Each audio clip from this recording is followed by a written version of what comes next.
Hey everyone, so in this video I'm going to follow up on the last tutorial I did where I was introducing basic tips on using cross-hatching.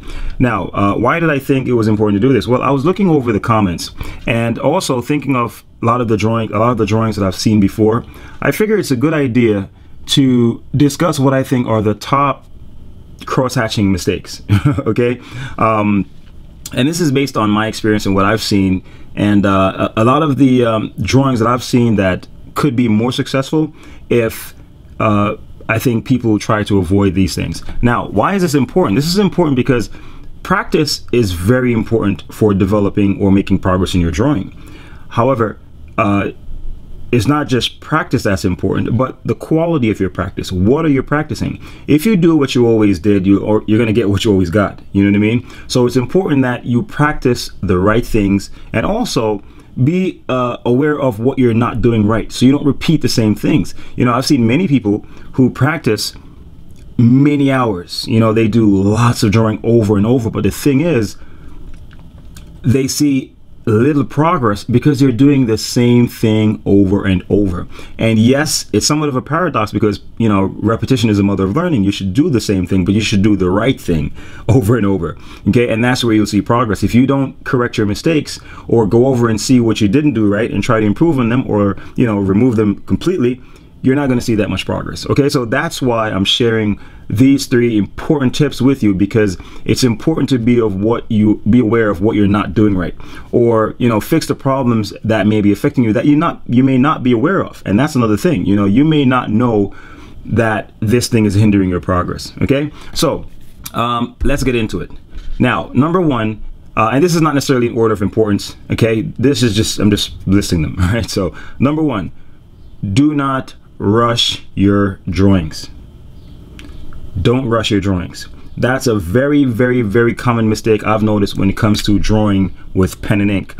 Now, of course, there are going to be drawings you'll do where, you know, speed is naturally a part of the process, like gesture drawing, you know, or like if you're sketching or something like that. Yeah, that's you know, that's perfectly fine. If you're doing gesture drawing where that's naturally a part of the process, then, you know, I completely understand. And it's something you have to do, you know what I mean? Now, if you are, however, doing a finished drawing where you really need to take the time to try to get things right, and you're really concerned with careful rendering, then you'll need to not rush your drawings. I can't tell you the amount of times I've seen drawings with shading, especially in pen and ink, with shading like this. And you know what? I can see from the types of strokes that you use, I can know that this person was rushing it. You know, they were going too fast. And the thing is, with pen and ink, you have to remember that you're using just this point to create all your marks. Okay? So there's a complete difference with making strokes like this.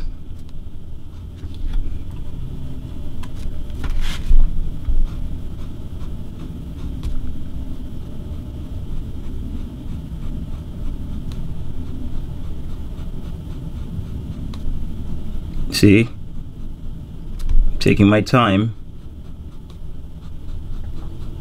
as opposed to doing like this. You have to practice being patient. Slow yourself down. There are little strategies I used to use, you know, before I really developed my patience and learned to let the drawing naturally develop. Some of the things I used to do is like, I would say, okay, I'd work on, like, I still do this right now. I work on at least 3 different parts of the drawing. So for example, if it's a larger drawing, I'll have one area, another area, and then I'll have another area that I work on. And when I get bored with this part, I'll go on this part. When I get bored with this part, and I'll go on this part. Another thing I'll do is sometimes I'll say, okay, I'm going to spend 5 minutes just doing this, another 5 minutes just doing that. And this applies to not just using cross-hatching necessarily, or even not just using pen and ink, but drawing in general. There are parts of your drawing that's going to be boring. If you're doing a drawing where, you know, you're covering like an area like this, and it's just going to be, you just have to lay down a series of strokes, it's not going to be that much fun. So you have to find a way to lose yourself in the process and not get too caught up with, oh my God, this is taking forever. That's just a natural part of the process. Okay, if you're cooking or if you're planting flowers or whatever it is, you can't rush it. You know, whenever the plants bloom, that's when they bloom. However long it takes to cook something, that's how long it takes to cook it. You can't rush it. So drawing is the same way. You have to respect the craft. I wouldn't be able to execute my lines like this if I were rushing. See? And that goes into the next one. It's consistency. Consistency is perhaps the most important thing that you should pay attention to, and is the most common mistake of all, I think, and from my observation. And it's consistency. In my book, I actually go in depth with this, but for right now, I'm just going to address it in a general way so you really get what this is all about. Consistency, to me, addresses uniformity in your strokes. Okay, so when you think consistency, you hear that term a lot with people who teach pen and ink drawing. Consistency is very important, and that's because, see, you're using strokes. All your drawing is based on just lines from the pen. So you have to be aware of the fact that when you lay your strokes down, they're going to be laid down in groups or patterns, and they're going to be interpreted as a whole. See, so you have to make sure that you lay your strokes down, or you put your marks down with consistency or uniformity. So that means, you know, say for example, if you're, you know, let's say this is a cylinder. I like using cylinders as, all right. So if you're using strokes like these, it's important that you see, I'm trying to be as consistent as possible. You sense uniformity in these strokes, right? However, if you're doing something like this, see, there's not that much consistency. And what happens as a result of that? You're making this confusing. You're disrupting the viewer's experience. So in other words, how do I interpret this? What are you doing here? Are you are these supposed to be, what is going on? Is this texture? Is it light and shadow? Is it, see, this is uniform. So I am not disrupting the viewer's experience, aesthetic or perceptual experience. They see this as whatever it is. At least I'm being consistent. So whether I say this is shadow, or whether I say this is a plane, or whatever it is being consistent. When you have your strokes all over the place, and you know, it can confuse yourself and it can confuse the viewer. So you have to try to be as consistent as possible. If you're using those marks, you use similar marks. See, they're all curved. Here, they're a little bit more straightened. You know, even if you're going to use strokes like this, whatever it is, try to be consistent. And when I say uniformity, I mean uniformity in terms of the different properties of a stroke. So it can be uniformity in terms of length, uniformity in terms of the thickness,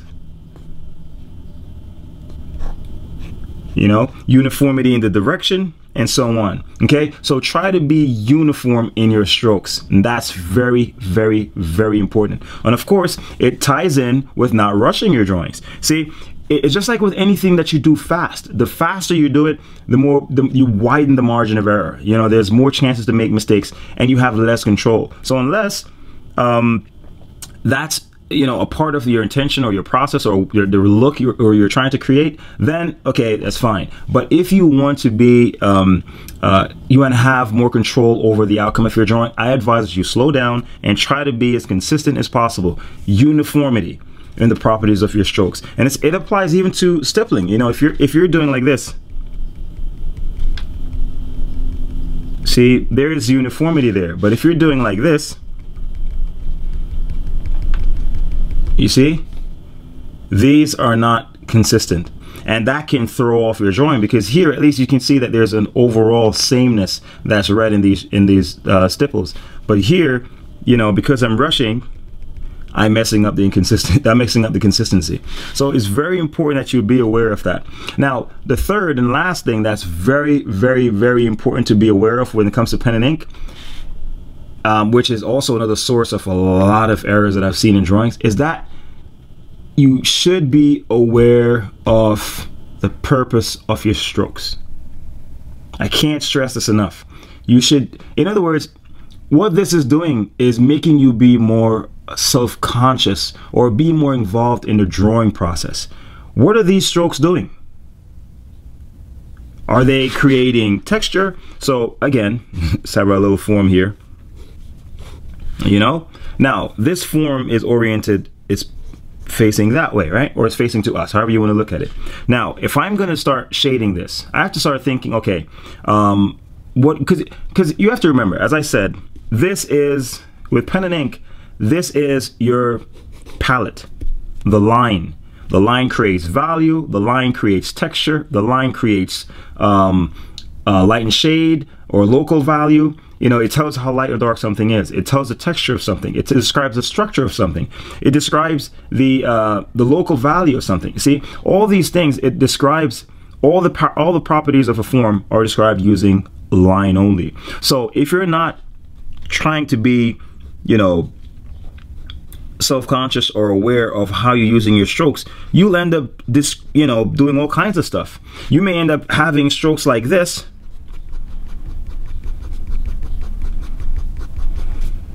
you know.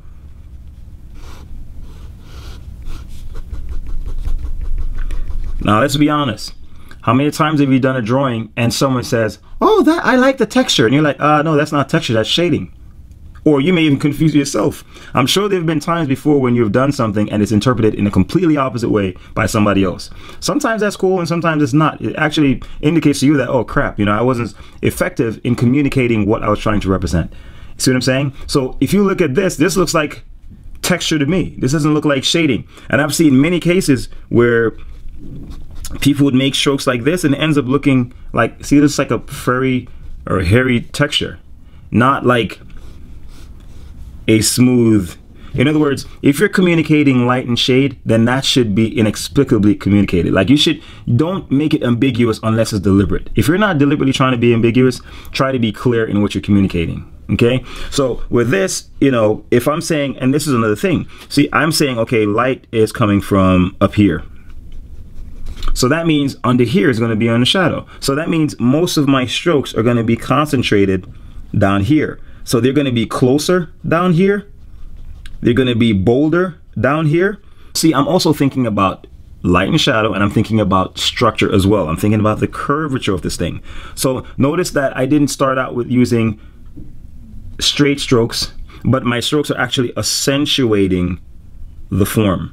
And of course, while they're describing the structure of this form, they're also describing the light and shadow pattern. So as they go around, they're going to be spaced out a little bit as they approach the light. See that? And even when I do my cross hatching, they're still accentuating it. So in other words, I am not just shading, just laying down strokes. I'm thinking before I put it down. Think about it before you lay the pencil or pen down, whatever the device is that you're using to draw. So with this, it's this way, so I wouldn't do it like this. See, I'm not thinking about structure before I lay these strokes down. So if you're drawing somebody's cheeks or face, you should use strokes that complement it. If they need to be, you know, shorter, for example, or they need to be bolder, for example, or if they need to be closer together. You see what I'm saying? And also, you know, I wouldn't break the contour. If you're breaking the contour, then you're going to start, you know, indicating texture. And that's not necessarily what you may be intending. You see what I'm saying? So it's important to think of what is the purpose of the strokes that I'm laying down right now. Am I trying to indicate texture? Am I trying to indicate light and shadow? Am I trying to indicate the structure? For example, you may use lines that are just meant to be to accentuate the cross contour, but not necessarily light and shadow. You see? So it's very, very important to think about that when you're doing cross hatching or actually just rendering with pen and ink, period. Because as I said, your main visual element, your palette, is the line. So you have to try to be aware of the properties of line and what it can suggest and try to master those things. See? Because ultimately, as I always stress, drawing is more a mental activity than just a mechanical one. There's very, you know, it's important to be aware of what you're looking at and how you think of what you're looking at before you actually put pen to paper. Okay, so you know, these are things that I hope that if you've never thought of before, that you will start implementing in your drawing process, and be more involved in the thinking of drawing. That's where the fun is. You know, the fun is in thinking about what you're doing and interacting with that object you're observing, or the subject you're observing, and how you will choose to represent that thing. Don't let your lines rule you and your drawing turns out however it does and you feel you have no control of the outcome. You know, you be more aware of your process, and that's where your progress will begin. Your mastery begins that way. Okay, so some of this is a little tricky to get, so you may have to like really think about it or even play this over and you know, slow the process down. So you know, I don't know if you found this inspiring or entertaining, or you learned something, you know, please give the video a thumbs up. If you haven't subscribed already, I would appreciate that. And also, you know, for those who have, you know, supported my book, I really appreciate it. I can't thank you enough. And remember to leave a review on Amazon if you can. I really appreciate it. It makes a big difference, guys. So, you know, thanks so much for everyone who's been supporting it, and I'll see you in the next tutorial.